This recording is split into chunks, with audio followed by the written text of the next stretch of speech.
네. 이번 주는 이제 분열 왕국 시대부터 또 두 왕국의 멸망과 포로 기환까지, 그렇게 하면 역사는 끝납니다. 구약의 역사는 그 구약의 역사를 우리가 첫 시간에 함께 공부를 했었는데요. 제일 첫 번째, 시대별로 구분을 하면 제일 첫 번째가 무슨 시대였습니까? 창조시대. 그리고 창조시대가 1장부터 11장까지였죠. 12장부터 50장까지 족장시대입니다. 아브라함, 이삭, 야곱, 요셉까지 이야기가 나옵니다. 믿음의 조상들, 족장들, 그래서 족장시대다 이렇게 이제 얘기하죠. 그리고 나서 무슨 시대입니까? 세 번째. 아니요. 출애굽시대, 출애굽. 요셉 때 들어갔다가 430년 만에 출애굽하죠. 그래서 출애굽시대. 그래서 그 출애굽기를 우리가 통해서 구원의 과정들을 봅니다. 구원의 과정 안에 10가지 재앙의 의미가 무엇인가, 또 바로와 싸우는 과정은 또 무엇인가. 영적 전쟁이다. 온전한 예배를 위한 영적 전쟁의 과정이었다. 그리고 10가지 재앙을 통해 그들의 신들을 벌하는 그 장면, 벌하는 것이었고, 그것을 통해서 내가 여호와인 줄 알게 하겠다. 이것을 계속해서 가르쳐 주십니다. 유일신 신앙에 대한 얘기를 말씀을 드렸잖아요. 당신은 다신을 믿었던 그 시대에 유일하신 하나님을 믿었던 민족은 히브리 민족밖에 없습니다.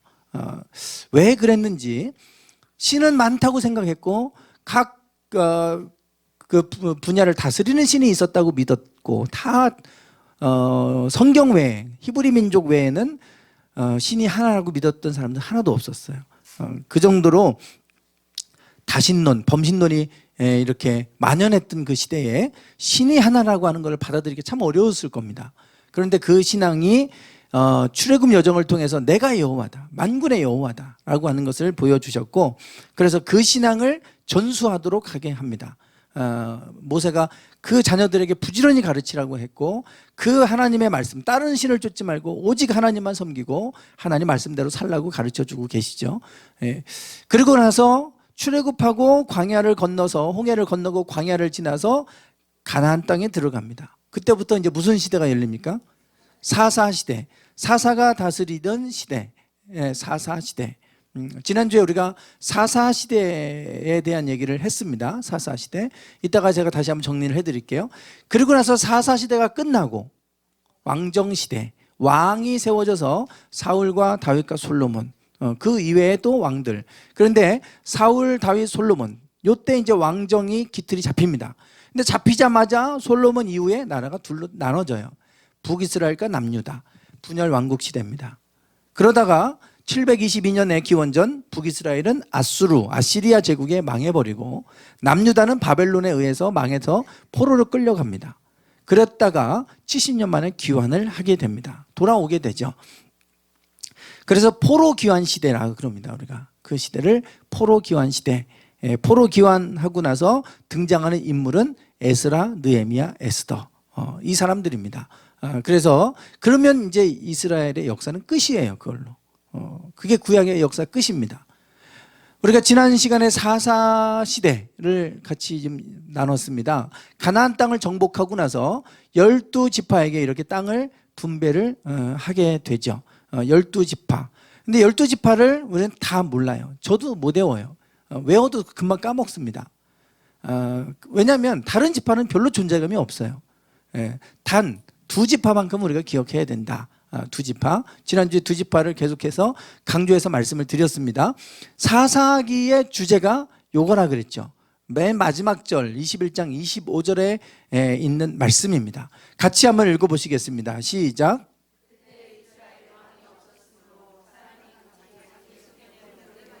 네, 자기 소견에 옳다고 생각하는 대로 행했던 시대가 사사시대다. 그래서 그 시대는 암흑기였다라고 하는 겁니다. 하나님의 말씀을 쫓아가야 되는데, 그런데 자기 생각이 옳다고 하는 대로 살아가는 거예요. 여러분, 그게 그들이 생각할 때 잘못됐다고 생각하는 대로 쫓아가서 문제가 생겼다고 하면 이해가 됩니다.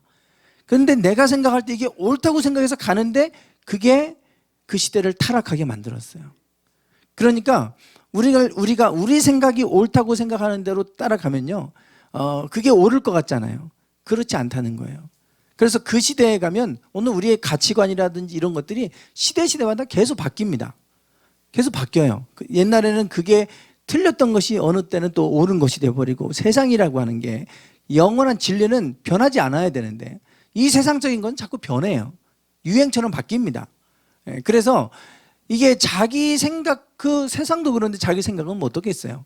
자기 생각도 우리는 바뀌어요. 나이가 먹어갈수록 바뀌잖아요. 젊을 때 그게 그렇게 중요하게 생각했던 것이 나이 먹어가면 그게 중요하지 않다는 것도 알아가게 되고, 우리 생각들이 바뀌는데요, 자기 생각에 옳다고 생각하는 대로 행했다는 거예요. 문제는 이겁니다. 그러니까 자기 지식과 자기 경험에 따라서 살아가면 될 것 같지만 그것대로 되지 않는다. 그래서 이 사사시대는 이런 시대였다. 그래서 사사시대의 영적 암흑기의 시대가 오는데요, 사사시대의 모습을 보여주는 두 가지 사건이 나와요. 사사기를 읽어보시면 사사기는 총 21장으로 되어 있습니다. 21장으로 되어 있는데 1장부터 16장까지는 12명의 사사들의 이야기가 나옵니다. 사사들 이야기가 나와요. 12명의 사사들. 그 중에 맨 마지막에 나오는 사사가 삼손 이야기입니다. 그러니까 삼손, 기드온 이런 사람들 같은 경우는 여러 장에 걸쳐서 소개가 돼요. 또 어떤 사람은 몇 절로 끝나는 사사도 있고요. 사사들에 대한 이야기가 이 16장까지 나와요. 그리고 나서 17장, 18장 2장, 또 19, 20, 21장 3장, 요 두 사건이 나오는데, 요 사건이 사사시대가 어떤 시대였나, 자기소견에 옳은 대로 행했다고 하는데 그 모습이 어떤가, 구체적으로 두 사건을 보여줍니다. 미가의 신상 이야기는요, 사사시대 때 12지파에게 땅을 나눠줬는데 기억해야 될 두 지파가 있다고 그랬죠. 한 지파는 에브라임입니다. 에브라임은 기억 꼭 하셔야 돼요. 그리고 유다. 유다와 에브라임. 이게 계속해서 이제 앞으로 사사기를 읽다 보면 이제 여기서부터 에브라임 산지에 계속 무대의 중심 무대는 에브라임이에요. 에브라임인데요, 그 12명의 정탐꾼들 중에 2명만 가나안 땅에 들어갔죠. 여호수아와 갈렙. 여호수아가 어디 지파라고 했어요? 에브라임 지파. 갈렙은요? 유다 지파. 요 두 명이 다음 세대를 이끌고 들어갔기 때문에 두 명이 리더십을 갖게 됩니다. 두 명이. 그게 에브라임 지파 대 유다 지파예요. 그런데 둘 다 지도자가 될 수 없으니까 여호수아가 모세의 뒤를 이어 지도자가 되죠. 그러니까 에브라임 지파가 장자권을 갖게 됩니다. 12지파 가운데 에브라임 지파가 중심이 돼요, 무대가. 그래서 에브라임이 한가운데 있어요. 그리고 그 중간 끼인 게 베냐민이고 그 밑에 유다 지파가 있습니다. 그래서 에브라임 대 유다, 요 구도가 형성이 됩니다. 요 구도가 형성이 되는데, 요 미가의 신상 이야기와 레위인 첩사건이 다 에브라임 산지, 에브라임에서 일어난 일을 이야기하고 있어요. 미가라고 하는 사람이 에브라임 사람인데요, 어느 날 그 미가의 어머니가 큰 돈을 잃어버립니다. 은 1100이라고 돼 있어요. 그게 뭐 은 1100이면 어느 정도인지는 모르겠지만 큰 돈을 잃어버린 것 같아요. 근데 그걸 누가 훔쳐갔냐면 아들 미가가 훔쳐갔어요. 미가가 그 은 1100을 엄마 돈을 훔쳤어요. 그래서 엄마가 그걸 잃어버린 것을 알고 얼마나 노발대발하는지 막 저주를 퍼부었습니다. 그러니까 미가가 그 말을 듣고 양심의 가책이 느껴져서 그 은 1100을 꺼내놨어요. 엄마가 잃어버렸던 돈이 여기 있습니다. 그리고 이제 내놓은 거예요. 그러면 여러분 같으면 어떡하시겠어요? 막 뭐라고 혼도 내고 그래야 될 것 같잖아요. 근데 그 아들 미가를 축복합니다. 오히려 축복해줘요. 그러면서 내가 어차피 이 돈 잃어버렸다가 찾은 돈이니까 내가 너를 위해서 이 돈을 쓰겠다. 그러고서 그걸 갖고 신상을 만들어줍니다. 은장색, 은을 갖고 조각하는 사람한테 그 돈을 맡겨서 다 녹여가지고 은 신상을 만들어버려요. 그래서 그 신상을 만들어가지고 집에다가 신주단지 모시는 것처럼 그렇게 합니다. 그 집을 그런 신상을 모시는 집으로 만들어놨어요. 근데 마침 여기가 에브라임이라고 그랬죠? 그 밑에 베냐민하고 유다예요. 각 지파별로 제사장들은 레위 지파입니다. 레위 지파는 땅을 분별 못 받았잖아요. 각 지파별로 레위인들은 가서 그곳에서 이 제사 드리는 일들을 주관하게 했어요. 그래서 흩어져서 레위인들은 각 12지파에 흩어져서 이제 그들이 그 제사와 관련된 일들을 했어요. 그 유다 지파에서 유다 땅에 있는 레위인이 제사장이 일거리가 없는 거예요. 갈수록 이제 일자리는 정해져 있는데 계속해서 거기 자녀들은 태어나고 하니까 일자리가 없잖아요. 그러니까 이제 이 유대 땅에서 일하고 있었던 레위인이 일자리를 찾아서 돌아다니기 시작합니다. 다른 지파 가면 혹시 일거리가 있을까 해가지고 지파를 가는 건데 마침 에브라임 지파 땅을 가다가 이 미가의 집에 들르게 돼요. 그러니까 미가의 집에 이 유대인 제사장 레위인이 오니까 거기서 제안을 합니다. 당신이 우리 집의 제사장이 돼달라. 당신에게 품삯을 주겠다. 그리고 1년에 옷 몇 벌을 주겠다. 은 몇 개를 주겠다. 그러니까 나를 위해서 이 집을 위해서 제사장이 돼달라. 그래 오케이 해가지고 거기 남게 됩니다. 그래서 그 집이 그냥 제사 드리는 집이 됐어요. 무당처럼 그런 집이 돼요. 신주단지 모시는 그런 곳이 돼서 사람들을 그곳에 부르고 제사 지내면 그곳에서 와서 뭐 돈을 내고 했겠죠. 그렇게 하면 거기서 그들을 축복해주고 뭐 이렇게 하면서 그 집에 제사장 노릇을 합니다. 그 시대가 이렇게 타락했다는 걸 보여주는 거예요, 지금. 그게 이제 유대 땅에서 있었던 제사장들이 거기 같이 연루되어 있는 모습을 보죠. 에브라임과 유다가 꼭 이렇게 연결돼서 나옵니다. 그러다가 그렇게 하고 있는데 어느 날 지금 여기 보시면 단지파가 여기 있어요. 여기도 단이에요. 원래는 여기가 없었습니다. 여기 있었어요. 근데 블레셋이 너무 세력이 막강하니까 이 땅을 뺏겨버렸어요. 블레셋한테. 단지파가. 그러니까 이제 단이 자기네 형제들끼리 싸우고 그 땅을 뺏을 수는 없으니까 자기네 형제들이 안 사는 곳으로 이렇게 에브라임을 해서 요 요단강을 따라서 쭉 올라가서 맨 위에 아무도 살지 않는 땅을 개척해서 그곳에 자리를 잡게 됩니다. 그래서 단은 저 위에요. 그래서 부엘세바는 요 밑에 쪽에 여기에 부엘세바가 여기 있는데 부엘세바에서 단까지 그러면 그 이스라엘 영토입니다. 단은 저 위로 올라가는데요. 이 단지파가 이동하는 거예요. 이렇게 이동하는데 여기 마침 이동하다가 미가의 집을 만나 거기서 쉬게 돼요. 미가의 집에 들렀는데 와서 보니까 신상이 있어요. 거기에 또 제사장이 있어요. 그래서 그 신상을 뺏어갑니다. 단지파 사람들이 그걸 뺏어가요. 그러면서 가면서 그 유대 레위인 제사장을 야, 이 집의 제사장 노릇하지 말고 내가 품삯을 더 줄 테니까 우리 지파의 제사장이 돼달라. 이래갖고 그 제사장을 데리고 그 신상을 가지고 단으로 가요. 그래서 여기서 그 신상을 세워놓고 거기서 또 제사장 노릇하고 하면서 이 단이 왜 저쪽 가게 됐고 그러면서 어떤 일이 있었는지를 성경에서 소개하는 것이 미가의 신상 사건 이야기입니다.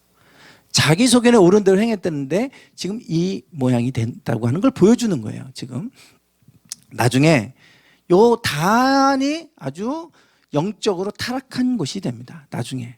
예. 그래서 이 시작점은 바로 여기서부터 시작돼서 신상을 들고 거기 가고 이제 그렇게 하나님을 섬긴다고 하면서 신상을 숭배하는 이런 것이 돼버리고 말아요. 이게 이제 미가의 신상 사건 이야기고, 두 번째는 레위인 첩사건 이야기입니다. 이것도 에브라임 산지에서 일어난 일이에요. 에브라임 땅에서 일어난 일인데 이거는 에브라임의 제사장이 레위인 제사장이 첩을 두게 돼요. 첩. 예. 그러니까 첩을 두는 얘기도 지금 지금 잘못된 거죠. 근데 첩을 뒀는데 유대인 여인을 첩으로 데려옵니다. 그러니까 에브라임과 유대가 자꾸 연결돼요. 유대인 여인을 자기 첩으로 둬요. 이 에브라임 땅에서 제사장으로 섬기는 사람이 첩을 데려오게 됩니다. 첩을 드리게 되는데 그 유대인 여인 첩이 나중에 행음하게 돼요. 간음하게 됩니다. 그리고 집을 나가버렸어요. 그리고 나서 다시 집을 나가고 자기 집으로 돌아옵니다. 베들레헴 사람이에요. 유대 땅 베들레헴 여인이에요. 그러니까 베들레헴으로 자기 집으로 돌아와 있었어요. 그러니까 제사장이 데리러 왔어요. 그리고 데려와서 그 장인어른은 참 이렇게 말씀을 드리고 해가지고 다시 설득해서 데려가는 거예요. 데려가다가 베냐민 땅에 요 에브라임으로 가는 중에 베냐민 땅에 기브아라고 하는 지역이 있어요. 거기서 하룻밤 묵게 됩니다. 묵게 되는데 기브아 사람들이 막 와가지고 저 사람들 끌어내라, 우리가 상관하겠다, 성관계 맺겠다, 끌어내라 막 이러니까 그 나그네를 대접하고 했던 그분이 이제 그들의 분노를 잠재우기 위해서 결국은 그 첩을 내줍니다. 그리고 첩이 밤새껏 성폭행을 당하고 그리고 새벽에 가보니까 죽어 있었죠. 그래서 에브라임 땅에서 있었던 그 제사장은 그 여인을 12동강 냅니다. 시신을 토막내서 12동강을 내가지고 각 지파에게 그걸 보내요. 그러니까 그 사실을 알게 된 이 지파들이 분노해서 베냐민과 전쟁을 벌이게 돼요. 베냐민 당해낼 수가 없죠. 처음에는 당해내다가 나중에는 이제는 거의 전멸하다시피 하게 되는 그러한 일이 있게 돼요. 그 이야기가 레위인 첩사건 이야기입니다. 그 당시가 얼마나 엉망진창이었는지 자기 소견에 오른 대로 행했다는 건 자기 하고 싶은 대로 했다는 얘기예요. 그게 사사시대의 모습을 보여줍니다. 그래서 그 시대는 하나님이 없었던 시대고 그리고 영적으로 매우 타락했던 시대다라고 하는 걸 보여줍니다.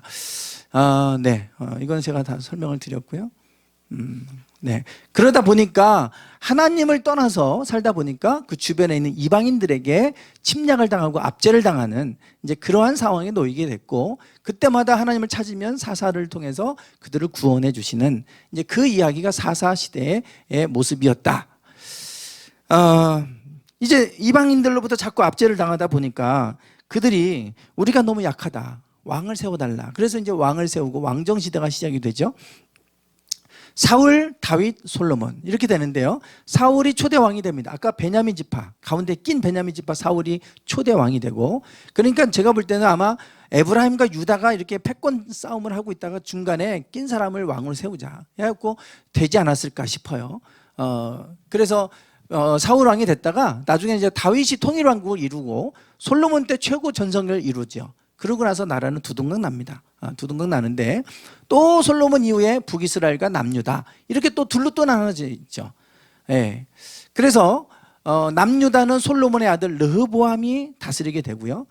이 북이스라엘은 솔로몬의 신하, 아주 충성된 신하 여로보암이 반역을 일으켜서 결국 북이스라엘과 남유다로 나눠지게 된다. 근데 여로보암이 에브라임 지파 사람이고 르흐보암은 유다 지파죠. 결국은 또 에브라임 대 유다로 또 나눠진 거예요. 결국은 북이스라엘 대 남유다. 그래서 이렇게 나눠졌다. 네, 그래서 지금 여호수아 갈렙 얘기는 지난주에 제가 드렸고요. 자, 그러면서 이 사울과 다윗 얘기를 할 때 우리가 가장 중요하게 기억해야 될 게 법계 이야기라고 했어요. 법계. 법계 이야기가 뺏겼다가 이렇게 돌아오는 과정을 그냥 우리가 지도를 안 보면 몰라요. 아, 그런 일이 있었구나 하고 끝나요. 저도 그냥 그렇게만 봤어요. 근데 어느 순간에 지명이 나오는데 지도를 보고 한번 찾아보고 싶어서 지도를 따라서 가보기 시작하면서 깜짝 놀라운 사건을 제가 놀라운 것을 발견하게 된 거예요. 원래 성막은 에브라임 땅 실로 땅에 있었죠. 실로 땅에.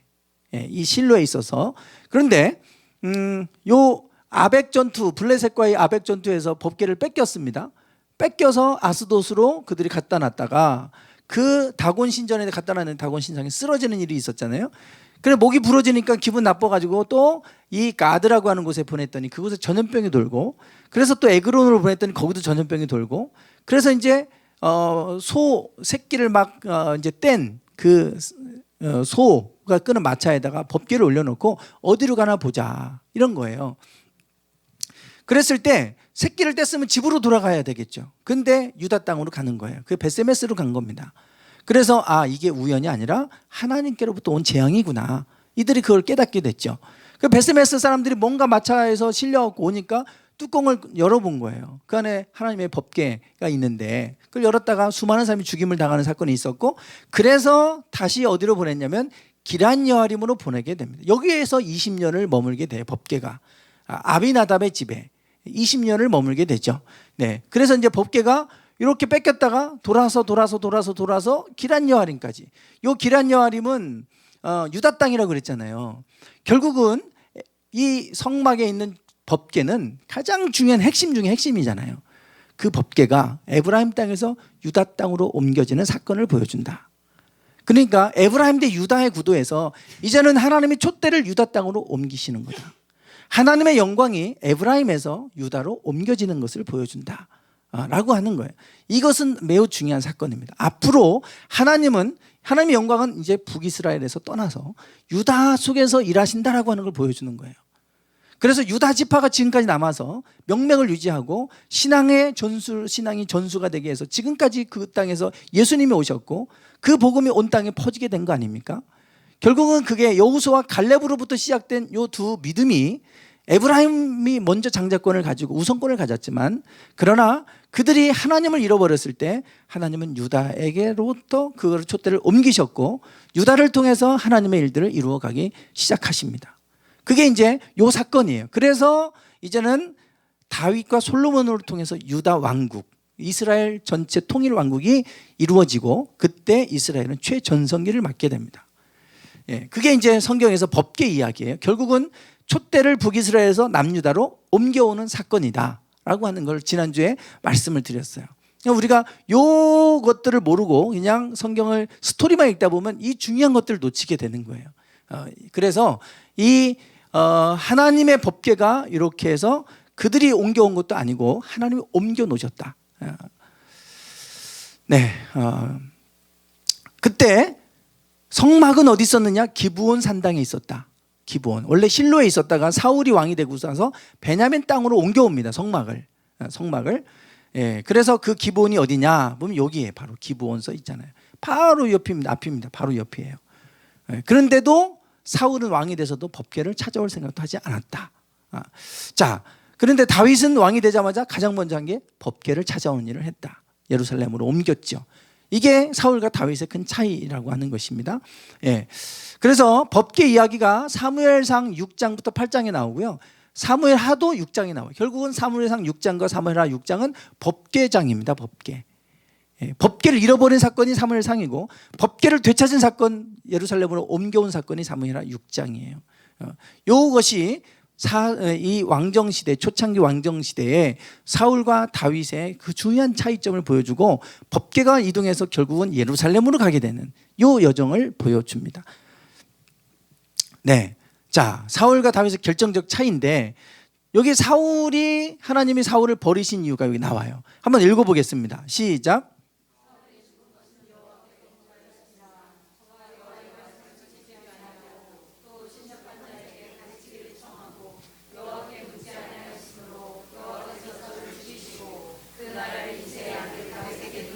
아멘. 자, 여기 보시면 사울의 죽은 것은 여호와께 범죄했기 때문이라 그랬어요. 그 범죄가 뭡니까? 여호와의 말씀을 지키지 않았고 신접한 자에게 가르치기를 청했다. 무당한테 가가지고 이 전쟁을 하면 좋겠냐 말하면 좋겠냐 이런 거 물었다 이거예요. 옛날에 가면 주술인들을 역술인들을 옆에 놓고 전쟁을 해야 되는지 말아야 되는지 신탁을 구하고 다 했잖아요. 그거 한 거예요 지금 사울이. 하나님의 법궤 앞에 가서 하나님께 뜻을 구하고 물어야 되는데 그렇게 하지 않고 신접한 자들을 데려다가 묻고 그랬다 이겁니다. 그게 하나님이 사울을 버리신 이유다 그랬어요. 종종 그런 얘기를 듣습니다.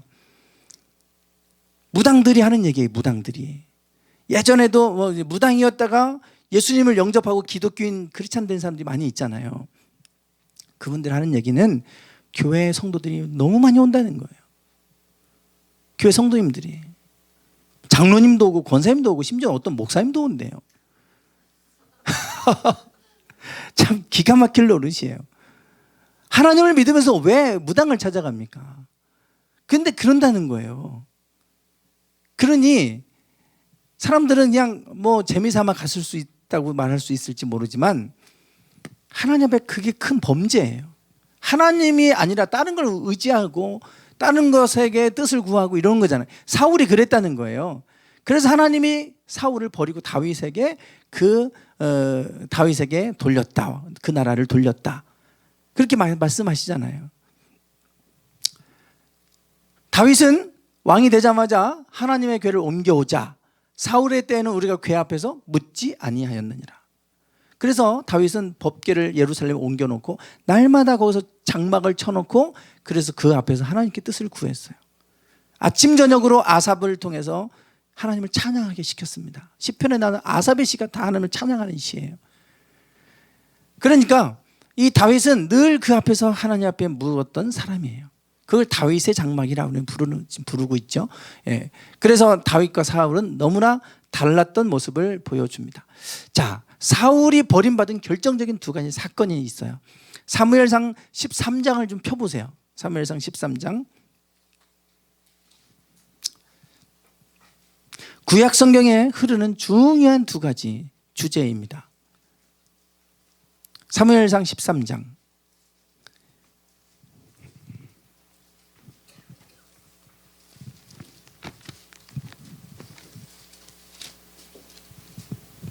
(1절을) 한번 보세요. 사울이 왕이 될 때에 몇 세예요? 40세였어요. 그가 이스라엘을 다스린 지 몇 년에? 2년. 2년은 두 번째 해 이겁니다. 올해 왕이 됐으면 그 다음에 일어난 일이에요. 그러면 만약에 10월 달에 왕이 됐다 그러고 그 다음에 2월 달에 이런 일이 있었다 그러면 4개월밖에 안 되는 거예요. 2년이라고 해서 2년 된 게 아닙니다. 길어야 2년이고요. 짧으면 1년도 안 돼요. 몇 달이 될 수도 있어요. 그러니까 왕이 되고 나서 얼마 안 있다가 일어난 사건이에요, 지금 이게. 근데 이 사건이 뭐예요? 사울이 누구와 싸웠어요? 블레셋과의 전투 얘기입니다. 블레셋과의 전투. 예. 이 사건, 블레셋과의 전쟁과 관련된 겁니다. 블레셋과 전쟁을 하는데요. 그런데 지금 그 5절을 보세요. 5절을 보시면 블레셋 군대의 먼저 2절 보세요. 2절. 그 당시 이스라엘의 사람이 몇 명이었대요? 3,000명이에요. 그 중에 1,000명은 그 아들 요나단에게 보내고 2,000명만 자기와 함께하고 있는 거예요. 그게 지금 당시에 블레셋과 싸우기 위해서 모여진 군인들입니다. 군사들. 그런데 블레셋의 군사는 5절을 보시면 병거가 얼마입니까? 3만이에요. 병거만. 지금으로 말하면 탱크 같은 거예요. 마병이 얼마예요? 6,000명입니다. 몽골족들이 말 타는 그 기술이 뛰어나서 이 기술로 큰 제국을 이루지 않았습니까? 그러니 막 말 타고 달리면요, 이거 활로 맞추기도 어렵고 칼로 그냥 창 길게 해갖고 해서 찔르고 확 가버리면 감당이 안 되는 거죠. 그 마병이 6,000이고요. 그리고 백성은 해변에 모래같이 많았다. 이 군대가 비교가 안 되는 거예요. 이런 상황이다 보니까 사람들이 두려워서 다 진을 도망갑니다. 떠나갑니다. 이 싸워봐야 이건 싸움도 되지도 않잖아요. 그러니까 다 도망가 버리고 15절 보세요. 몇 명 남았어요? 다 도망가고 몇 명이 남았냐면 600명 남았습니다. 600명. 2,000명 중에 1,000명은 요나단이 다른 데로 복병으로 좀 이렇게 다른 곳으로 보낸 거고 2,000명 데리고 있었는데요. 자고 나니까 이게 자고 날 때마다 조금씩 다 이 진을 이탈하는 거예요. 그래서 600명 남았어요. 지금 이 상황 속에 사울은 갈등이 됩니다. 사무엘이 정한 날 안에 오지 않은 거예요. 7일을 기다리면 오겠다고 했는데 7일을 기다려도 오지 않았어요. 그래서 자기가 번제물을 갖고 와라. 그리고 제사를 자기가 드려버렸습니다. 자기가. 그 제사가 딱 필요해지니까 사무엘이 등장했어요. 등장해서 당신이 지금 무슨 일을 했냐. 그러니까 12절 보세요. 11절과 12절에 보면 사무엘이 이르되 왕이 행하신 것이 무엇이냐 하니 사울이 이르되 백성은 내게서 흩어지고 당신은 정한 날 안에 오지 아니하고 블레셋 사람은 믹마스에 모였음을 내가 보았으므로 이에 내가 이르기를 블레셋 사람들이 나를 치러 길갈로 내려오겠거늘 내가 여호와께 은혜를 간구하지 못하였다고 부득이하여 번제를 드렸나이다. 부득불. 어쩔 수 없이 이렇게 했다는 거예요. 우리가 보면 상황을 보면 충분히 이해가 됩니다. 그래서 어떤 분들은 이 상황이 내가 이 상황에 처해도 나도 그랬을 수 있다. 그러면 너무 이것 때문에 하나님이 사울을 버렸다면 너무한 거 아니냐. 이렇게 얘기하는 분이 있는데 아까 봤잖아요. 사울은 하나님이 마음에 없었습니다. 하나님 앞에 묻지도 않았고 이 무속인들 이 신접한 자에게 찾아가서 물었던 사람이에요. 그러니 하나님에 대한 그 경외하는 마음도 없었던 사람입니다. 그러니까 이게 핑계예요, 사실은. 그냥 얼마나 제사를 우습게 봤으면 자기가 갔다가 자기가 제사를 드리고 하나님의 거룩한 제사를 거룩한 사람들이 하도록 하나님 만들어 놓은 걸 자기가 하는 거예요. 이것 때문에 하나님이 사울을 버리게 되는 사건 첫 번째예요. 그 다음에 15장을 보세요. 15장. 누구와 싸우게 되죠? 아말렉 족속과 싸우게 됩니다. 두 가지 전쟁이 나와요. 그리고 나서 16장을 보세요. 16장. 15장 34절. 제목이 뭘로 붙어 있어요? 네, 사무엘이 다윗에게 기름을 붓다. 두 가지 사건, 블레셋과의 전투와 아말렉과의 전투, 이 두 가지 사건 이후에 사울을 통해서 다윗에게 기름을 붓고 왕을 세우는 얘기가 나와요. 하나님이 사울을 버린 사건, 결정적 사건은 두 가지였어요. 첫 번째 블레셋과의 전투, 이거는 그래도 한 번 더 기회를 주셨어요. 그런데 아말렉 전투와의 싸움에서 하나님이 뭐라고 하냐면, 야, 아말렉 족속을 다 죽여라. 그랬더니 모든 것을 다 하나님께 바쳐진 것들이니까 다 죽여라. 짐승도 다 죽여라. 그랬는데 살찐 것들은 다 살려왔죠. 그리고 아각 왕도 살려왔어요. 사무엘이 보니까 오는데 막 짐승 소리가 나니까 이건 뭐냐? 무슨 소리냐? 그랬더니 사울이 하는 얘기가 있죠. 하나님께 뭐 하려고 가져왔다는 거예요. 제사 드리려고 이걸 살려왔다는 거예요. 제사 드리려고. 그러니까 22절 보세요. 15장 22절. 15장 22절에 보시면 네, 사무엘이 이르되 여호와께서 번제와 다른 제사를 그 목소리 순종하는 것을 좋아하신 같이 좋아하시겠나이까?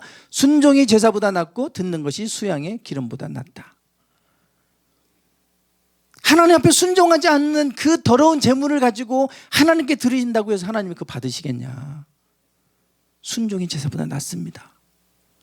그 얘기하는 거예요. 불순종해갖고 살려온 거 갖고 드리면 하나님이 그거 기뻐하시겠냐고. 그거 책망한 거예요. 그리고 다윗에게 이제는 하나님 영광이 사울에게 떠나서 다윗에게 기름을 부어서 왕으로 세우는 얘기가 나옵니다. 두 가지 결정적인 사건이 나와요. 왕이 되고 그 다음에 사울 블레셋과의 전투, 그 다음에 아말렉과의 전투, 끝. 그리고 그가 왕이 돼서 그가 어떤 일을 했는지 성경은 기억하고 싶지도 않고 기록하지도 않아요. 하나님 영광이 떠났으니까. 더 이상 사울과 함께하지 않았으니까요. 그리고 나서 다윗에게 기름 부었고 하나님 영은 떠났어요. 그랬더니 사울에게 어떤 일이 일어났어요? 악신이 임해버렸어요. 악신이. 하나님의 영광이 떠나고 나니까 악한 영이 사로잡아가지고 그때부터는 악신에 사로잡혀서요. 그러니까 다윗이 수금 타면 악한 영이 떠나가는 그런 일들을 겪지 않으면 잠을 잘 수가 없을 정도로 시달리는 악신이 들어가 버렸어요. 그게 이제 이 사울의 인생. 그때부터는 비정상적인 아주 그런 이 행동들을 하게 되는 거죠. 이 두 가지는 하나는 제사의 실패고 또 하나는 뭐예요? 불순종입니다. 가인과 하벨 때 또 선악과 따먹을 때 불순종했고 그 제사의 실패 두 가지가 타락으로 나타났잖아요. 그 두 가지 타락이 사울도 똑같아요. 하나님의 말씀을 버리고 살아갔고 또 하나는 예배가 무너지는 거예요. 두 가지입니다. 하나님은 항상 우리 가운데 이 두 가지가 세워지길 원하시는데 하나가 예배고 하나의 말씀입니다. 이 두 가지는 항상 우리에게 중요한 두 기둥과 같아요. 그래서 모세도 시내산에 1년을 머물면서 시내산에서 뭘 받았어요? 십계명, 계명을 받았어요. 말씀을.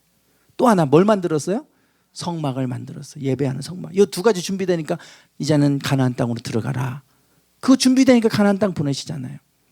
말씀과 예배가 우리의 생명과 같은 겁니다. 그래서 여러분 어떤 일이 있어도 우리는 예배를 무너뜨리시면 안 되고 말씀을 무너뜨리시면 안 되는 거예요.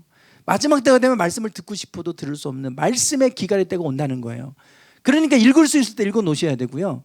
성경을 암송할 수 있을 때 암송해 놔야 돼요. 그때 가면 지금 중국 성경을 다 뺏겨서 지금 없습니다. 지금은 중국 못 들어가요. 어떻게든 들어가 보려고 지난번 9월 달에 가기로 예약하고 다 이렇게 갈 분들이 티켓팅까지 다 해놨어요. 그런데 갑자기 오지 말라고 지금 상황이 너무 위험하다고. 다 취소됐어요. 10월 달도 지금 보류 상태고요. 11월 달도 제가 한 번 더 들어가기로 돼 있는데 지금 들어갈 수 없는 상황이에요. 그러니 지금 이런 상황이기 때문에 그들이 모여 예배할 수도 없고요. 성경책 다 뺏어다가 다 불태워버리고 지금 그럽니다. 그런 상황이에요. 앞으로 우리에게 어떤 일이 일어날지 몰라요. 말씀을 듣고 싶어도 들을 수도 없고 전할 수도 없는 시대. 그런 시대가 올 수 있을 거예요. 그러니 우리가 읽을 수 있을 때 읽어야 되고 그리고 알아야 돼요. 하나님이 우리에게 가르치시고자 하는 바가 뭔가. 마음에 새겨지도록 하라고 그랬잖아요. 부지런히 가르쳐서 마음에 새겨지도록 하라고 그러는데 우리가 그렇게 위해서 말씀 안에 늘 있어야 됩니다. 그렇지 않으면 말씀이 없으면 다 죽어요 우리가. 그래서 이 말씀의 실패, 제사의 실패 이 두 가지가 사울이 딱 끝나고 나니까 그는 이제 아웃된 거예요. 아웃. 자, 이제 그러고 나서 이제 다윗은 하나님의 마음에 합당한 사람이었죠. 합한 사람이었고 성막 기도원에 가고 늘 아침과 저녁으로 조석으로 제사를 드리게 했고요. 법궤 앞에서는 날마다 아삽을 통해서 찬양을 하게 했어요. 그곳에서. 그게 이제 다윗이 했던 일입니다. 자, 이제 솔로몬 얘기를 좀 할게요. 사울과 다윗, 솔로몬 얘기가 이 왕정 시대는 거의 사실 다예요. 다.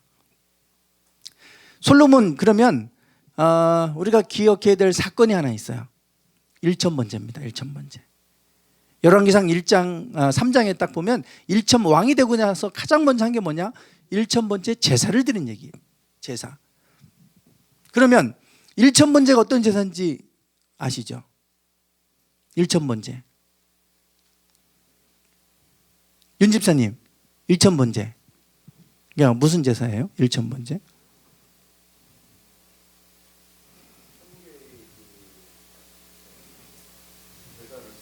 네.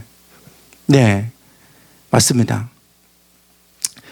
어떤 분들은 1,000번째 그러면 1,000일 동안 제사 드린 걸로 생각하는 분도 있어요. 뭐 그렇게 헌금을 많이 하니까.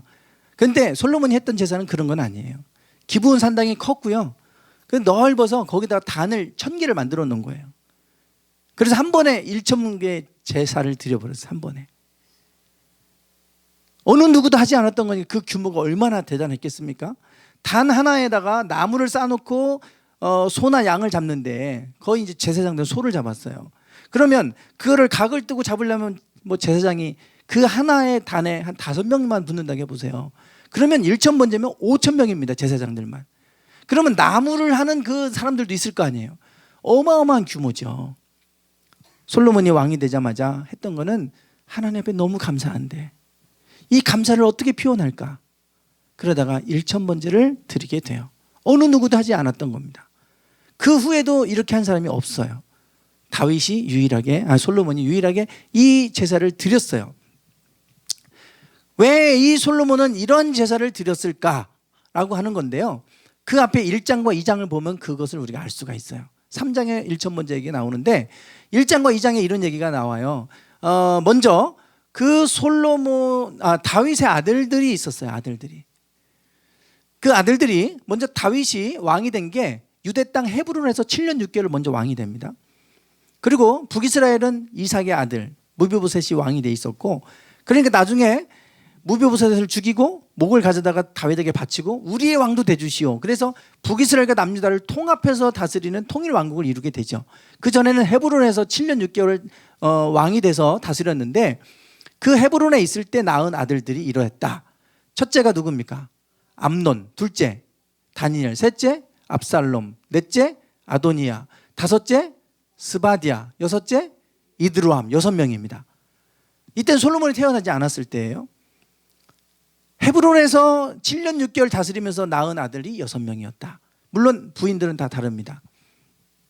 그리고 나서 예루살렘으로 이제 통일왕국을 이루면서 수도를 예루살렘으로 옮깁니다. 헤브론에서.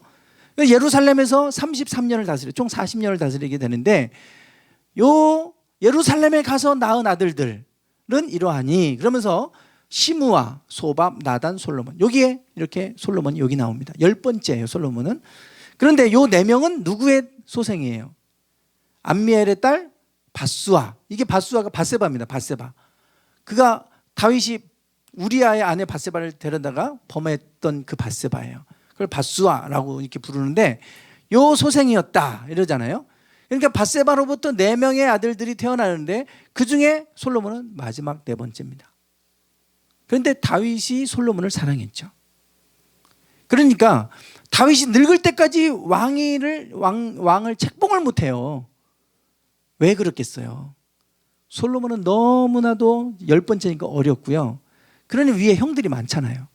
그러면 이게 난리가 날 것 같아요. 신하들도 안 됩니다.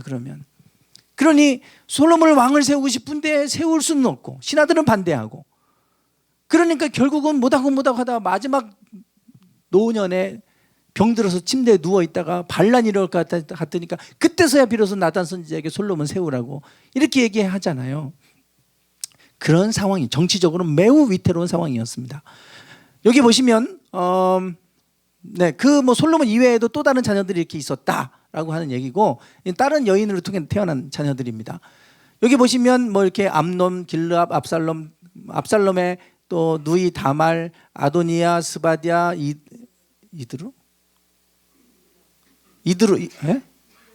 이드람, 예, 이드람 암자가 빠졌네요. 여기도 아도니아가 빠졌고, 삼무와 소밤, 나단, 솔로몬 이렇게 지금 돼 있는데 그 외에도 이렇게 쭉 있었다라고 하는 것을 말하고 있어요. 솔로몬은 지금 저 끝에 가 있습니다. 그리고 첫째가 암논인데요. 암논이 다말을 사랑하잖아요. 배달은 형제. 예, 그 압살롬의 누이 다말을 사랑해서 욕을 보이죠. 데려다가 욕 보였어요. 그거를 알게 된 압살롬이 암논을 죽여버립니다. 그리고 압살롬이 아버지에게 미움을 받잖아요. 그것 때문에 첫째 아들을 죽였으니까. 압살롬이 결국은 아버지를 떠나서 도망갔다가 돌아오긴 했지만 반역을 하게 되죠. 그래서 반역을 해서 거의 성공한 것 같았는데 결국은 지고 죽게 됩니다. 그래서 압살롬도 죽어요. 그러고 나서 이제 남은 거는 길르압하고 뭐 이렇게 아도니아인데, 길르압은 존재감이 별로 없었어요. 아도니아가 모든 신하들이 아도니아를 따랐습니다. 그러니까 리더십이 좀 있었나 봐요. 그래서 여기 보시면 그때의 학개대 아들 아도니아가 스스로 높여서 이르기를 내가 왕이 되리라. 아도니아가 스스로, 이제 아버지는 병들어서 침상에 누워 있고 나이가 들어서 병들어서 누워 있는데 왕을 지금 얘기를 안 해줘요. 근데 순서상으로 보거나 신하들이나 모든 사람들이 자기를 지금 지지하니까 내가 왕의 자리에 올라야 되는데 아버지가 조용히 하고 있으니까 이제는 내가 나서야 되겠다. 그리고 내가 왕이 되리라. 그리고 자기를 위해서 병거와 기병과 호위병 50명을 준비했어요. 그는 압살롬 다음에 태어난 자다. 그리고 용모가 심히 준수했고, 그리고 심지어는 아버지가 내가 어찌하여 그리하였느냐 하는 말로 한 번도 그를 섭섭하게 한 일이 없었다. 그러니 아도니아는 아주 성실했고, 그러니까 많은 신하들로부터 지지를 받고 왕이 되면 잘 이끌어갈 사람으로 이렇게 인정받았던 사람이 아도니아였습니다. 그리고 나서 그가 뭐라고 어떻게 하냐면 수소와 살찐 송아지와 양을 많이 잡고 왕의 모든 아들들, 이게 왕자들이에요. 왕의 모든 왕자들과 군사령관 제사장 아비아다를 초청해서 잔치를 벌입니다. 그 자리에서 사람들이 아도니아 왕은 만세수를 하옵소서, 아도니아 왕 만세 이렇게 부른 거예요. 이제 왕으로 옹립하는 거예요. 모든 사람들이, 군 사령관들이 다 모여 있는 자리고요. 그 대제사장 아비아달 제사장이 와 있고, 그리고 거기에 다윗 왕의 왕자들 아들들이 다 와 있는 거예요. 당연히 대세는 실세는 아도니아다. 왕이 될 사람은 아도니아다. 그러니까 다 그 자리에 모였어요. 안 오면 이거는 이제 나중에 처벌받겠죠. 숙청당하겠죠. 그 자리에 오지 못한 것은 솔로몬입니다. 아도니아가 거의 왕이 다 됐어요. 근데 나중에 다윗이 나단을 통해서 다음 왕위는 솔로몬이 이어야 된다, 이 얘기를 병상에서 했는데 그것이 이제 어떻게 해서 반전이 됐는지는 성경에 나오지는 않아요. 근데 백성들의 마음이 솔로몬에게, 다윗의 말로 인해서 솔로몬에게 다 움직여 갑니다. 결국 아도니아는 도망가야만 했어요. 반역자가 돼서. 그래서 아도니아는 죽게 됩니다. 그리고 그 반역은 실패로 끝나요.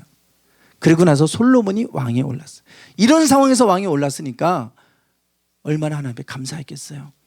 하나님 앞에 이 감사를 어떻게 표현할까? 내가 왕이 될 자격도 없는 사람인데, 나는 지금 마지막 10번째인데 내가 왕이 됐으니 감사해야 되겠다. 그걸 어떻게 표현할까 해서 생각해낸 게 1,000번째입니다. 그래서 하나님 앞에 최선을 다해 최고의 예배를 드린 거예요. 그랬더니 하나님이 감동을 받으시고, 그리고 나서 하나님이 나타나셨는데요. 그날 밤에 꿈 가운데 하나님이 나타나셔서 내가 너에게 소원을 들어주겠다. 내가 어떤 소원을 들어주면 좋겠냐? 이렇게 묻죠. 그때 솔로몬이 뭘 구했습니까? 예, 지혜를 구했다고 하시죠. 성경에 보면 듣는 마음을 종에게 주셔 주의 백성을 재판하여 선악을 분별하게 하시옵소서. 나는 너무나도 아직 어려서 재판할 줄 모릅니다. 분별력이 없습니다. 그러니 하나님의 음성을 들을 수 있는 마음을 좀 종에게 주세요. 내 마음대로 재판하지 아니하고 하나님의 마음을 따라서 재판할 수 있게 해주세요. 나 그렇게 하고 싶어요. 주님의 마음을 나에게 알게 해주세요. 이거 구했어요. 그것이 하나님 마음을 감동하게 했어요. 그래서 그에게 지혜와 총명을 아는 마음을 주셨어요. 어느 누구도 이전에도 없었고 이후에도 없는 그 뛰어난 지혜를 주셨어요. 그래서 지혜의 왕이 된 겁니다. 여러분, 지혜의 근본은 어디냐? 하나님의 음성을 듣는 데 있습니다. 하나님께로부터 들을 수 있는 마음, 그 사람들에게 지혜가 부어지는 거고, 지혜는 하나님께로부터 오는 거잖아요. 지식과 다른 겁니다. 하나님께로부터 오는 거기 때문에 하나님의 마음을 느낄 수 있고 음성을 들을 수 있다면 어떤 상황이 와도 하나님 우리에게 말씀하시니까 그를 듣고 재판할 수 있게 되고, 그래서 그가 가장 지혜로운 왕이 됐다는 거예요. 솔로몬이 어떻게 지혜로운 왕이 됐는가? 그 시작이 1000번째입니다. 그 마음을 갖고 예배를 드렸더니 하나님이 감동하셔서 소원을 구했는데 듣는 마음을 구했어요. 하나님 말씀을 들을 수 있는, 그래서 말씀대로 내가 하고 싶으니까 말씀을 들을 수 있게 해주세요. 두 가지, 아까 사울은 무너졌다 그랬잖아요. 예배가 무너졌지만 솔로몬은 최고의 예배를 드렸고, 하나님 앞에 불순종하고 순종하지 않았던 그는, 솔로몬은 자기 마음대로 재판하지 않고 왕이 됐다고 해서 하나님 뜻대로 나 재판하고 싶으니까 듣는 마음 주세요. 두 가지를 구합니다. 하나는 예배와 하나는 순종의 마음이에요. 그랬을 때 하나님은 그를 최고의 지혜로운 왕이 되게 하셨고, 솔로몬 때 최고의 전성기를 이제 이루어 주셨어요.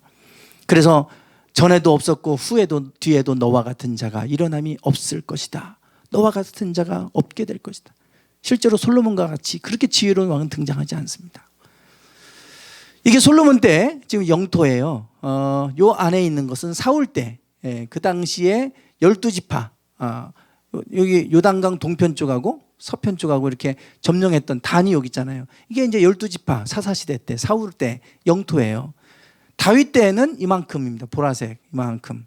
영토 다윗 때 이만큼이 넓어져요. 그래서 솔로몬은 이만큼 더 넓힙니다. 이게 어느 정도인가 보시면 여기가 지금 지중해입니다. 여기가 사해 바다가 여기 보여요. 이렇게 사해 바다가. 여기가 유브라데스 강이 이렇게 있습니다. 유프라데스 강. 여기는 티그리스 강, 여기가 메소포타미아 문명입니다. 이만큼이에요. 이만큼. 그러니까 어마어마한 영토를 그 당시에 솔로몬 때 차지하게 돼요. 그러니 모든 왕들이 그 지혜를 배우려고 찾아올 정도가 아니었습니까? 이때 하나님이 그 나라를 그렇게 번성케 하셨어요. 가장 평화로웠던 시대, 그를 만들어 주셨죠. 그런데 안타깝게도 이제 그 번성했던 왕국을 솔로몬은 지키고 싶었어요. 영원히 이 왕국이 유지되고 싶었어요. 그게 뭐 다 누구나 다 그 바람 아닙니까? 그러다 보니까 솔로몬은 인간의 방법으로 그것을 지키려고 했습니다. 정략 결혼을 한 거예요. 이방 땅의 민족들이 일어나면 와야 되니까 이방 주변에 왕들이 있을 거 아니에요. 주변 나라의 왕들. 그 공주들을 자기 아내로 맞이합니다. 사돈관계를 다 맺는 거예요. 주변 국가들은. 그러면 전쟁 안 일어나니까. 그래서 그 나라의 평화를 지키고 싶었던 거예요. 인간의 방법이었죠. 하나님이 지켜주셔야 되는데 인간의 방법으로 지킬 수 있다고 생각하고 그가 지혜로 주신 지혜를 가지고 그렇게 한 거예요. 그랬더니 나중에 가보면 솔로몬이 노년에 그 여인들이 솔로몬의 마음을 움직이죠. 자기네들이 믿는 신들을 위해서 신전을 지어달라. 예루살렘 성전 앞에다가 신전 져주고 막 이랬습니다. 그러니까 온갖 신들에 대한 신전을 다 져준 거예요. 이 솔로몬이. 그 여인들을 아내로, 자기가 젊을 때는 힘이 있으니까 왕국을 지킬 수 있었지만 나이가 먹으니까 약해지잖아요. 그러니까 그거를 지키기 위한 방법으로 정략 결혼을 해서 정치적으로, 그래서 아내로 맞았더니 그 아내들이 우리 신을 섬길 수 있게 신전을 세워달라. 그러니까 온갖 신전을 다 세워준 거예요. 그러니 그것이 하나님 앞에 죄가 되지 않았겠어요? 그래서 이방인들이 쳐들어와서 이 나라가 저렇게 두둥강 난 거 아니라 가장 아꼈던 신복 여로보암이 반역해서 나라가 두둥강 났어요. 자기가 지키려고 했던 방법으로, 인간의 방법으로 지키려고 다 했는데 못 지켰어요. 그래서 나라는 분열되게 됩니다. 북이스라엘과 남유다, 여로보암과 르흐보암, 이게 바로 솔로몬 때 가장 아꼈던 신복이에요. 신복. 거기한테 배신당하죠. 하나님이 세워주시고 하나님이 지켜주셔야 되는데 그거를 착각했어요. 말년에. 그래서 비참하게 이 나라는 다시 사울 때 영토로 쪼그라들어 버렸습니다. 그리고 그것도 북이스라엘 남유다, 그것도 둘로 나눠졌어요. 그것도. 그게 이제 북이스라엘과 남유다의 이야기입니다. 제가 지난주에 이거를 나눠드렸어요.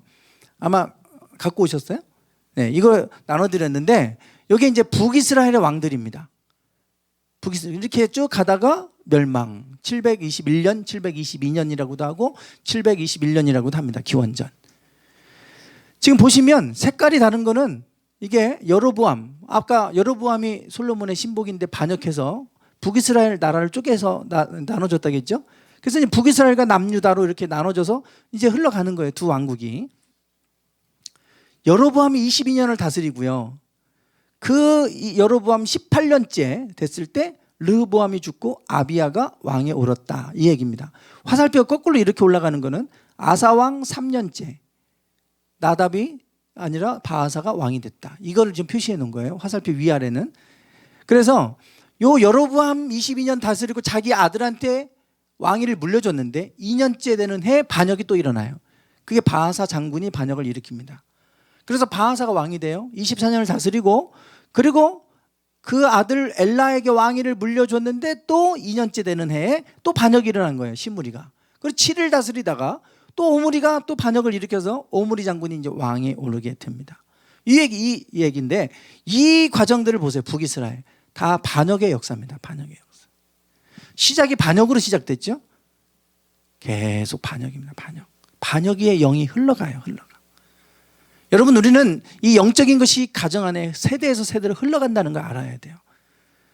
그래서 희한하게도 그 집집마다 흘러가는 것들이 있어요. 그러면 조상 때로 가보세요. 다 그것도 흘러오고 있어요. 오죽하면 영적이, 위에 할머니가 무당이었다 그러면 그게 영적인 흐름들이 다 흘러가게 돼 있고요. 뭔가 흘러가는 게 있어요. 그러니까 우리가 예수 그리스도를 끊어야 돼요. 이게 지금 반역으로 시작되니까요. 반역 계속 역사가 반역으로 하다가 결국은 멸망, 기원전 721년에 멸망하고 끝났어요. 지금은 흔적도 없이 사라졌습니다. 남유다는 그래도 빨간색 글씨는 악한 왕들이에요.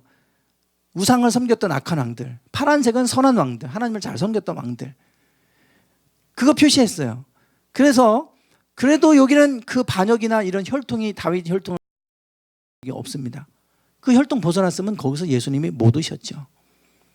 유다 지파는 혈통이 유지가 됩니다. 끝까지. 그래서 이게 이제 북이스라엘과 남유다의 역사인데요.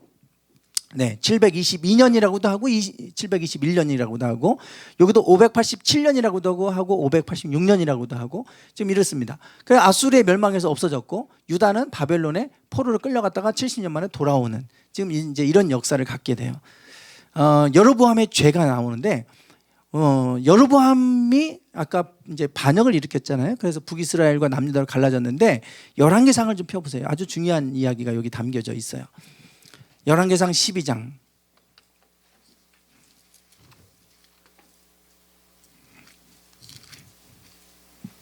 25절부터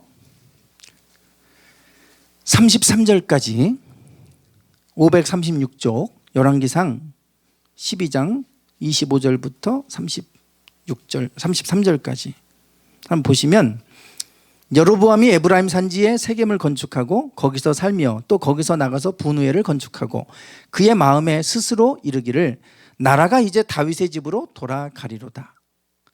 만일 이 백성이 예루살렘에 있는 여호와의 성전에 제사를 드리고자 하여 올라가면 이 백성의 마음이 유다 왕 된 그들의 주 르흐보암에게로 돌아가서 나를 죽이고 유다의 왕 르흐보암에게로 돌아가리로다 하고.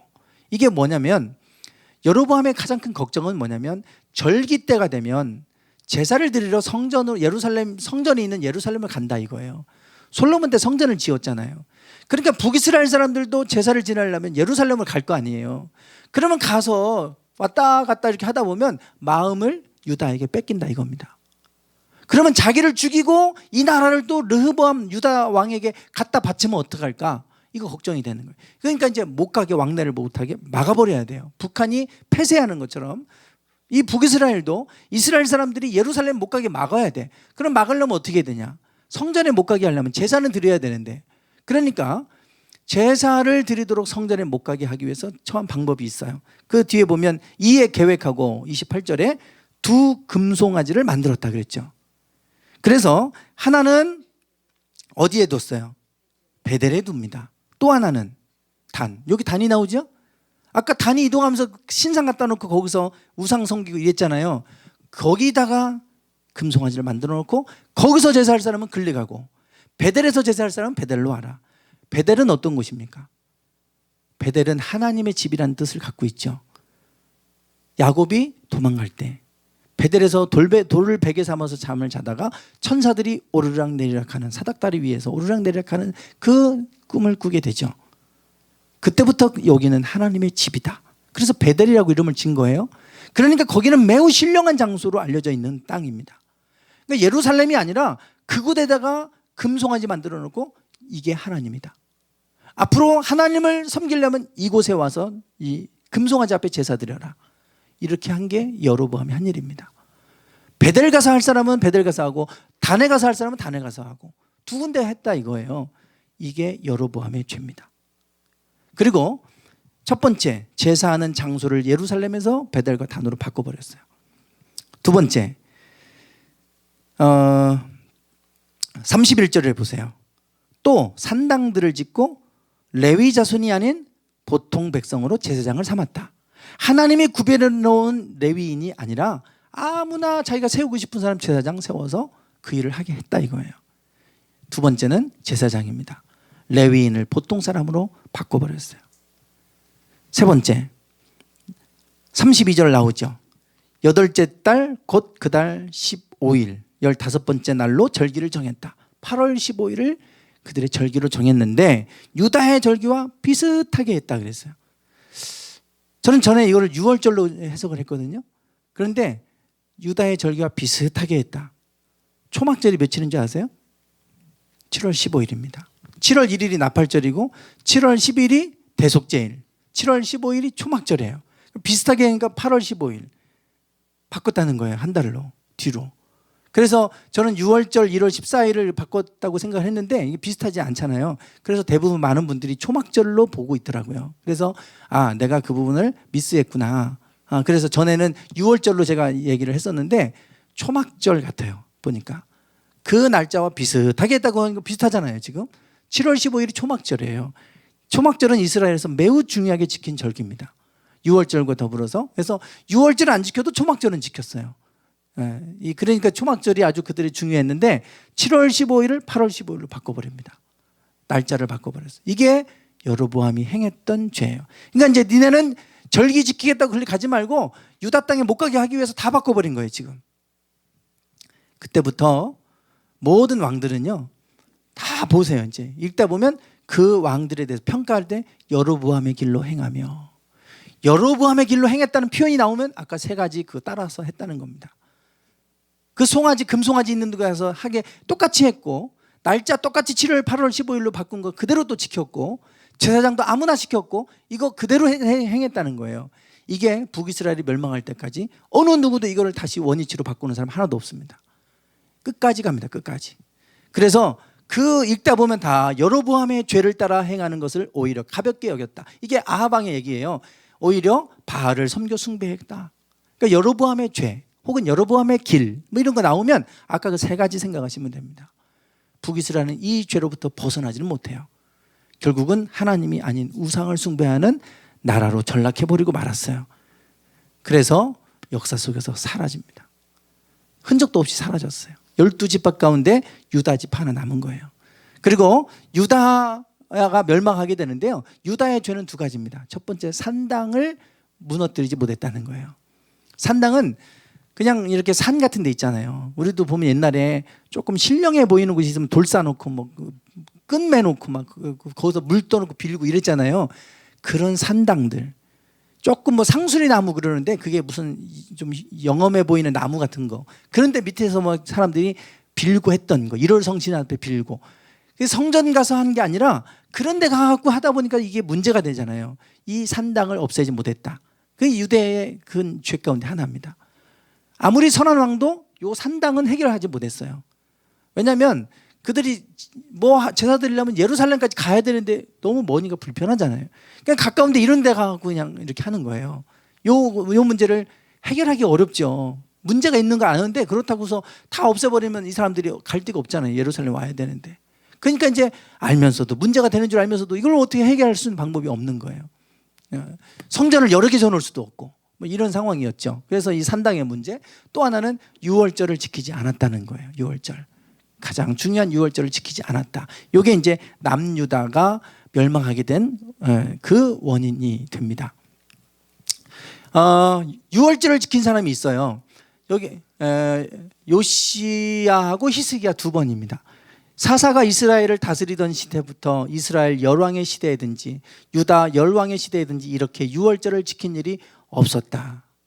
요시야 왕 18년에 예루살렘에서 여호와 앞에 이 유월절을 지켰다 그랬어요. 온전하게 유월절 지킨 사람 요시야 왕. 요시야 왕이 아니에요. 요시야 왕 때 유월절을 이제 지키긴 합니다. 그런데 히스기야 때 온전히 이제 지키는데요. 히스기야가 아까 요시야 왕은 어느 때냐면 성전을 다 청소하죠. 바알신 숭배, 아합 때 바알신 숭배 사상이 다 퍼져서 그래서 예루살렘 성전 안에도 바알신을 숭배하는 이러한 때에 나중에 다 성전을 정화합니다. 성전을 정화하는데 성전을 다 정화한다는 건 청소하는데 우상 덩어리 다 없애버리는 거예요. 그렇게 하다가 창고에서 뭘 발견하냐면 율법책을 발견해요. 율법책을 발견해서 읽다 보니까 거기에 유월절 얘기가 나오는 거예요. 그러니까 여태까지 유월절 안 지켰는데 유월절 지켜라. 그래서 요시야 왕 때 유월절 지킨 일이 있었고요. 또 하나 히스기야 왕 때 또 유월절을 지켰어요. 그런데 지금 요때 왕이 방백들과 예루살렘은 온 회중으로 더불어 의논하고 2월에 유월절을 지키려 했다. 왜? 성결케 한 제사장이 부족하고 백성도 예루살렘에 모이지 못해서 원래 1월 14일이 유월절인데 2월 달에 유월절을 지켰다는 거예요. 지키긴 해야 되는데 이걸 뒤늦게 알았어요. 그러니까 지금 예루살렘에 모일 시간도 안 되고 그걸 준비할 제사장도 부족하고 하니까 2월 달에 지킨 거예요. 그러니까 온전한 유월절을 지킨 건 아니었죠. 네, 히스기야 때는. 그러니까 요시야 왕 때 온전한 유월절을 지키고 히스기야 왕 딱 두 번 유월절을 지켰다라고 하는 그것이 나오고 나머지는 그걸 잃어버리게 됩니다. 어쨌든 그들이 결국은 하나님이 아니란 다른 신들을 쫓고 뭐 이렇게 하면서 유다도 결국은 이제 포로로 끌려가게 돼요. 바벨론에 의해서 침략을 당하는데 3번에 걸쳐서 바벨론이 쳐들어옵니다. 쳐들어오는데 쳐들어왔을 때 항복하게 돼요. 이제 전에는 애굽 땅을 섬겼습니다. 요 밑에 애굽, 이집트를 섬겼는데 바벨론이 점점 세력을 커져서 아수르를 무너뜨리고 남하 정책을 펴서 여기까지 내려옵니다. 이제 이집트까지 먹으려고 내려오는데 그러다 보니까 이제 여기서 충돌하는 거예요. 이집트하고 바벨론하고. 그래서 이제 서로 휴전하고 돌아갑니다. 그리고 또 한참 시간이 지나서 느부갓네살 왕이 세력을 더 키워가지고 다시 쳐들어와요.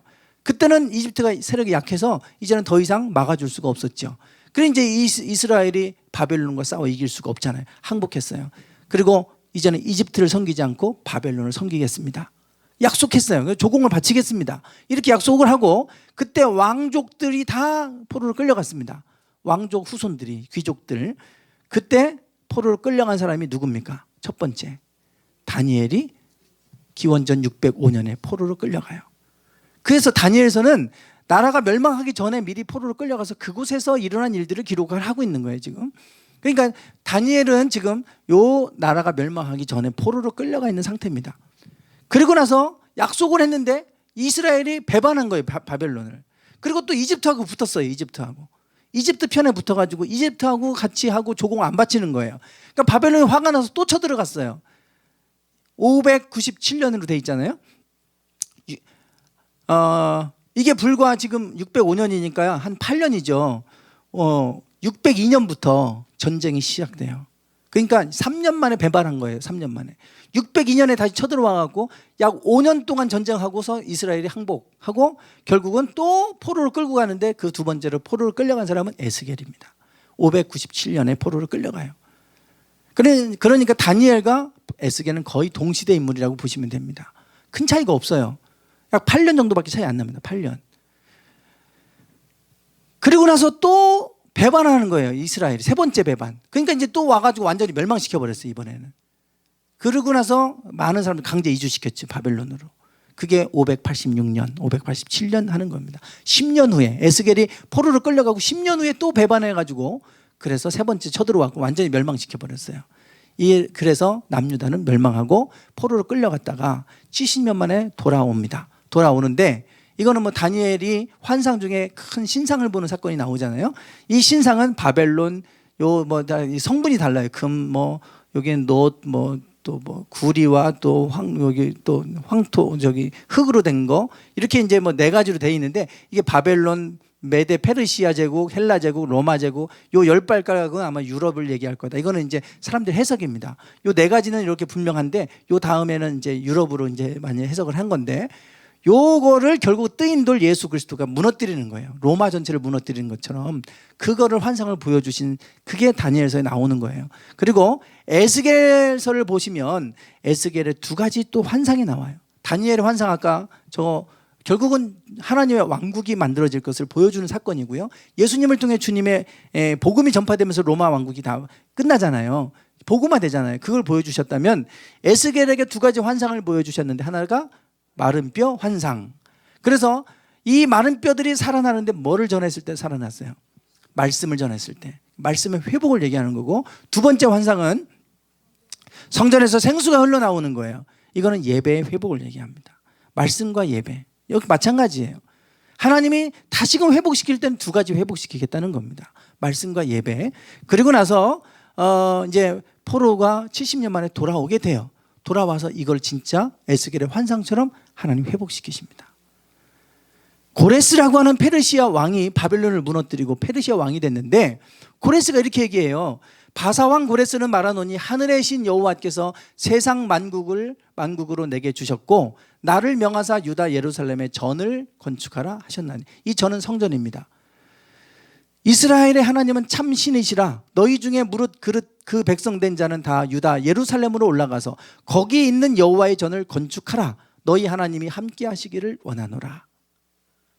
이게 바사왕 고레스가 한 얘기예요. 이방인입니다. 근데 이방인이, 야, 니네가 섬기는 하나님이 참 신이라는 걸 우리가 안다. 내가 안다.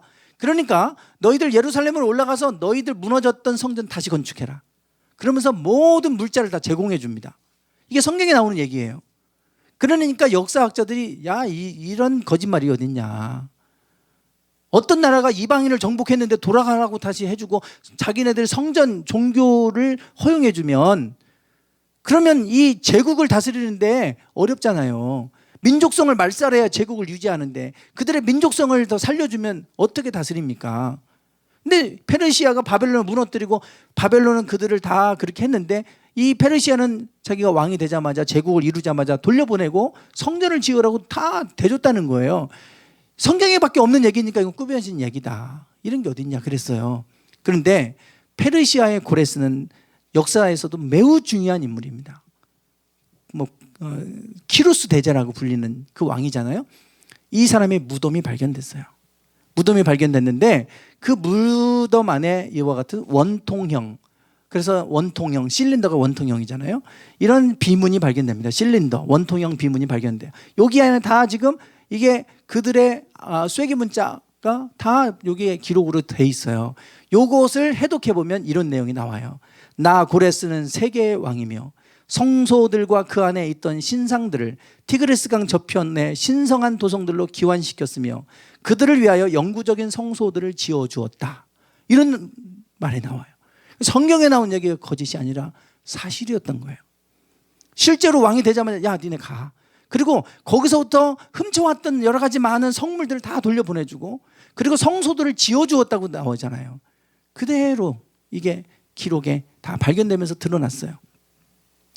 그래서 하나님이 고레스를 통해 다시금 이스라엘을 회복시켜 주시는 겁니다.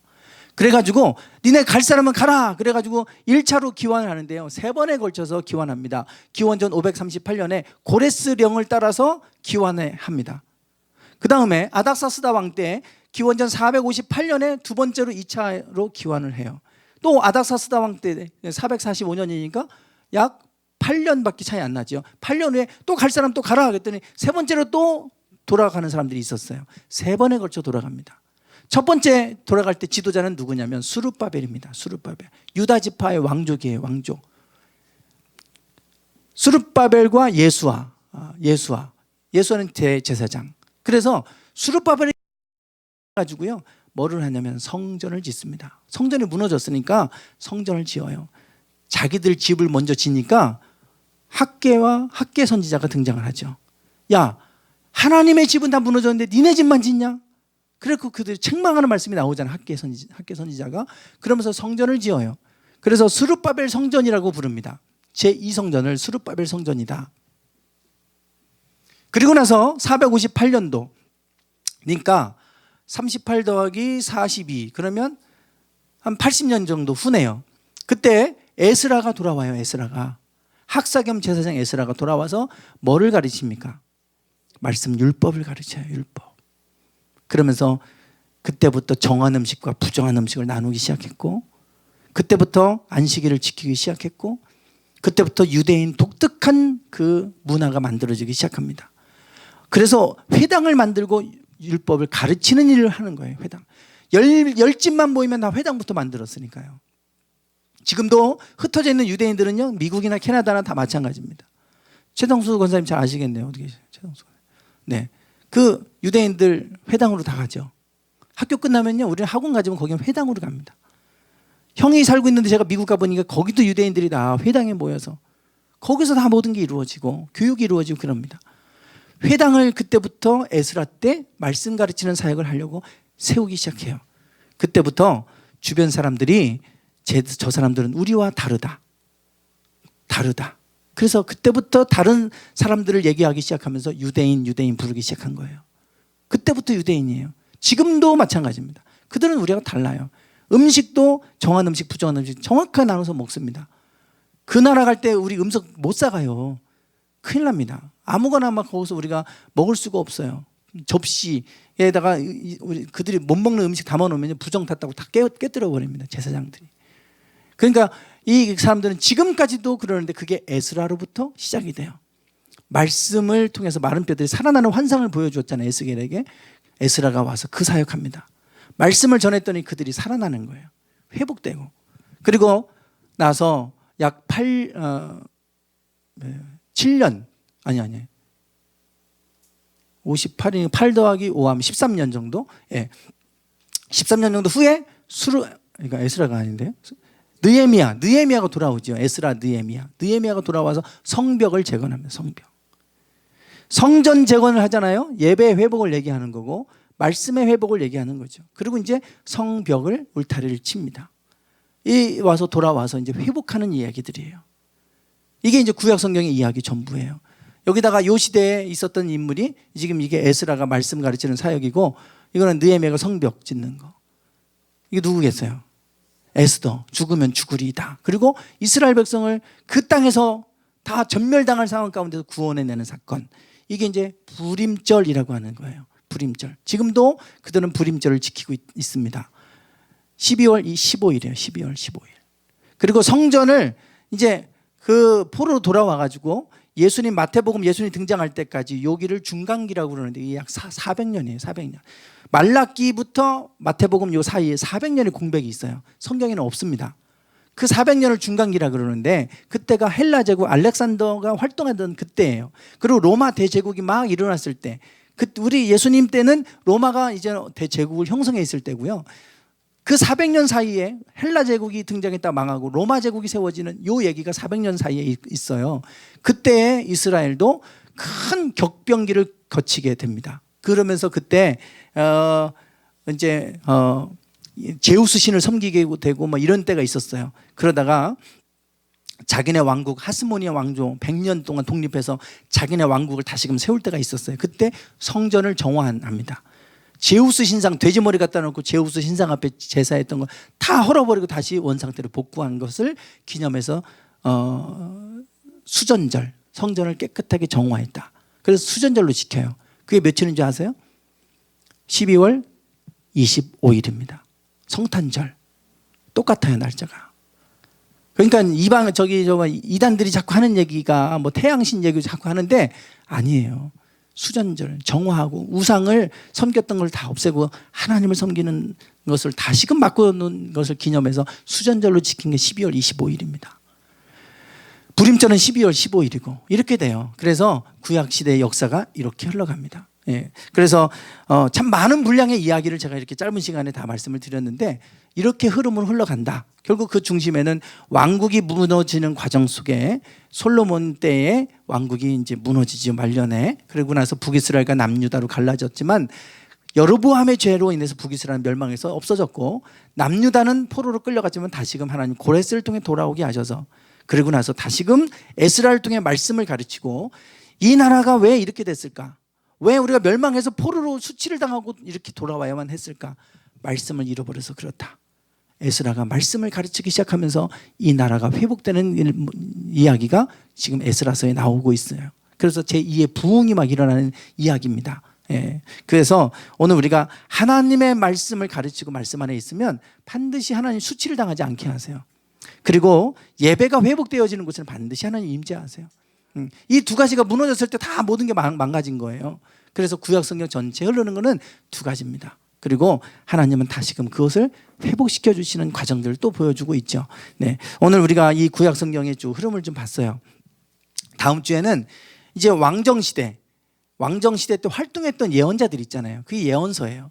예, 그 예언서가 39권 중에 17권을 차지합니다. 꽤 분량이 많아요. 다음 주는 예언서를 제가 간단하게 정리를 해드리겠습니다. 어느 시대 때 활동했던 예언자는 누구고 그들이 전했던 메시지의 내용은 뭔지 간단하게 그 정도는 제가 정리를 해드릴게요. 그렇게 하면 이제 구약은 끝납니다. 그래서 일단은 시대별로 이렇게 이스라엘 역사가 이러이러한 시대가 있었고 어떤 일이 있었고 성경은 그 시대에 뭘 말하고 있는지 제가 지금 이렇게 말씀드린 것만 머릿속에 딱 담고 있으면 그게 거의 가장 중요한 전부다 생각하시면 돼요. 나머지 자잘한 거는 성경을 읽으시면서 하나씩 보태시면 돼요. 중요한 흐름 뼈대를 잡았으니까 그렇게 하시면 됩니다. 기도하고 마치겠습니다. 하나님, 오늘 우리가 이스라엘의 역사 속에서 하나님 행하신 일들을 또 그들 속에 일어났던 일들을 함께 살펴보았습니다.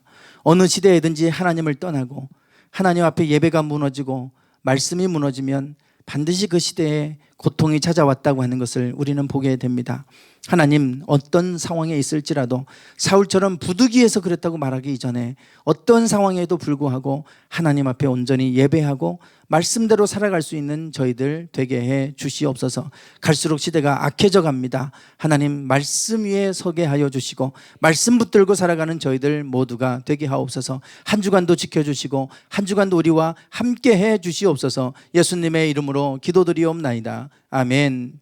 수고하셨습니다. 네, 박수하겠습니다.